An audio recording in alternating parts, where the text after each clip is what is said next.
Quite easily one of the most controversial, if not the most controversial moment, not only in WWE history, but also pretty much in professional wrestling history. It's divided so many fans throughout the years, throughout the decades, ever since it transpired. And of course, we're talking about Survivor Series 1997, the main event, the World Wrestling Federation Championship on the line, Bret the Hitman Hart defending against the Heartbreak Kid, Shawn Michaels, in the main event in his home country of Canada. And all of this leads into what we now know, what is infamously called as the Montreal Screwjob, where, well, for context, a few months prior, pretty much a year prior, WWE and Vince McMahon signed Bret Hart to a 10-year extension with the WWF, where they promised him a certain amount of money. Turns out, a few months later, or I don't know the exact timeline, but basically Vince McMahon came up to Bret and told him that he couldn't live up to the expectations, that he couldn't live up to that contract. And since WCW had offered him a similar deal, not as long, but more money, Vince McMahon advised Bret the Hitman Hart to sign with WCW and leave the World Wrestling Federation. And therefore, we get to Survivor Series 1997, where Bret Hart has to drop the title to Shawn Michaels in the main event. And of course, it's in Canada, it's in Montreal. Bret's the hometown hero. And Bret the Hitman Hart refuses to drop the championship to Shawn Michaels during that night, because in his mind, he doesn't feel like Shawn Michaels respects him. And, well, he wasn't going to drop it to someone that he doesn't feel like is respecting him back. So Bret Hart, just on that note, Bret Hart has gone out and said that he would have dropped it to anybody else in that locker room had they had enough respect for him. And of course, Shawn Michaels, we all know, we've all heard the stories of how the Heartbreak Kid was back in the day. To put it bluntly, he was kind of a dick.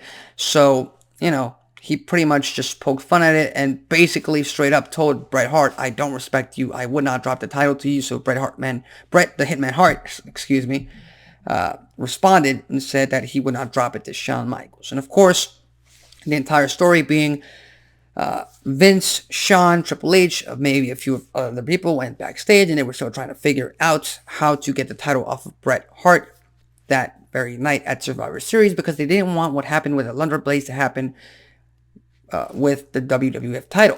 Eric Bischoff convinced Alundra Blaze, who had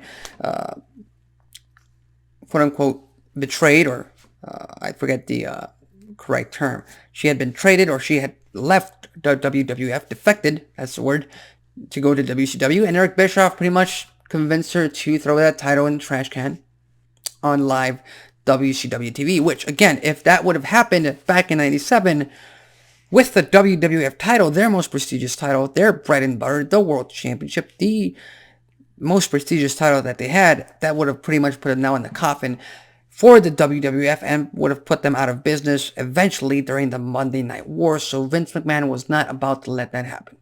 So Paul Levesque, Triple H, comes out and says, well, if he doesn't want to do business, we'll do business for him.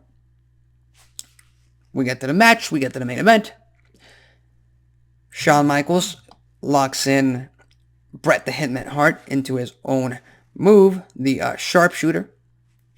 And according to Bret Hart, this was, 5, 10, 15 minutes away. The spot was planned. It was 5, 10, 15 minutes away, whatever you want to call it, away from the actual finish of the match, because the actual finish of the match was either going to be a double countout or a double DQ. And then eventually, on Monday night, the next night, Bret the Hitman Hart was going to vacate the title. So with that said, Shawn Michaels, HBK, puts Bret Hart in a sharpshooter. Bret Hart does not tap, doesn't motion for tapping. Hell, as soon as Shawn Michaels is able to lock in that sharpshooter, Earl Hebner, and Earl Hebner is the only reason we know his name, is pretty much because of this. Signal to the bell rings, Shawn Michaels' music hits, and then HBK is crowned the brand new WWF champion. History was made, infamously. Shawn Michaels gets the title. Bret Hart is no longer champion. And then we get to the backstage where, there are reports, there are stories that Bret the Hitman Hart punched And again, there's proof on Monday night, I think the following night or the following week, of Vince having a black eye. But this all leads to Bret Hart leaving WWF, going to WCW, and not coming back, not even showing his face in WWF, not even being in good graces with Shawn Michaels or Vince McMahon for almost 13 years. They eventually reconciled in January 4th of 2010, but with all that said, that's the context, that's the gist of the Montreal Screwjob, more or less. I might have missed a few moments there, but here's the thing. I'm gonna put this to rest because, again, it's a moment that really divides wrestling fans to this day. Are you with Bret Hart or are you with Vince? Which one are you more in tune with? Who did the right thing? Was Bret the Hitman Hart screwed? And here's the thing. I agree with Vince. Bret screwed Bret. I have no sympathy for Bret the Hitman Hart. And it's very simple. It's very, very simple because much like what just transpired with CM Punk in AEW, where he was so caught up in his own ego, so caught up in his own stock that he could not respect or could not put the company and put a ton of other people's best interests at hand. I agree with what Vince did. Because number one, I will never, ever prioritize one job, one career, one ego power trip that was Bret the Hitman Hart's ego trip back then, in favor of him over the jobs of dozens of wrestlers, hundreds or even thousands of production crew workers, office workers. There was a lot on the line in terms of WWF versus WCW back then. So, I'm sorry. If your ego can't take the fact that you are in a scripted sport, in a scripted business, and back then it wasn't as noteworthy, it wasn't as out in the open as it is today. But if you can't put the interest of the many over the interest of just one, then I'm sorry, you deserve what you get. You deserve what you get. You deserve what's coming for you. And I'm sorry, okay? Bret the Hitman Hart should have looked at the entire situation, put his ego to the side, and just put WWF's best interest at hand instead of his own. As simple as that. As simple as that. He's going to WCW. He's going to the rival company to make more money. He's never going to see Shawn Michaels again. As simple as that. Put your damn ego to the side and protect the people that put food on your table for decades. Or for over a decade at that case. Now, if you agree with Bret the Hitman Hart in terms of they should not have done that to him, they should have respected his wishes, they should not have screwed him, I'm sorry. I truly am. But that's the same reason why I'm not a big fan, or the biggest fan of Bret Hart. I'm not the biggest fan of Hulk Hogan. I'm not the biggest fan of people who put creative control over the company's best interest. I've said it here. Even though CM Punk is entertaining the hell out of me, and currently in WWE, and I would have loved for him to stay in AEW, and really, because anytime he's on TV, he's entertaining as hell. But I don't agree with how he handles business. There's a bigger picture. There's a much bigger picture. And again, the bigger picture back then during the Montreal Screwjob was that WWF had to stay in business. They could not take the risk of having Bret the Hitman Hart appear on WCW TV with the WWF title, and eventually they were going to do something with it. Probably knowing Eric Bischoff back then. And Eric Bischoff himself has said it to this day. He probably would not have done that, but Eric Bischoff today and Eric Bischoff back then, two very different people. So with that said, I've always been, again, I'm kind of biased here. I've always been a bigger fan of Shawn Michaels than I have of Bret the Hitman Hart. One of the greatest technical wrestlers of all time, no doubt about that. But,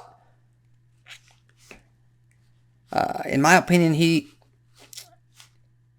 had too much ego. He was too full of himself. How he didn't learn from what Hogan did to him in 93, 94, when Hogan didn't want to put him over, and then he doesn't want to put Shawn Michaels over in 97. So, it all comes full circle. It is what it is. But again, I agree with Vince. You do business for him, for for themselves or for the person in question if he doesn't actually want to go through with it. Nothing much to it.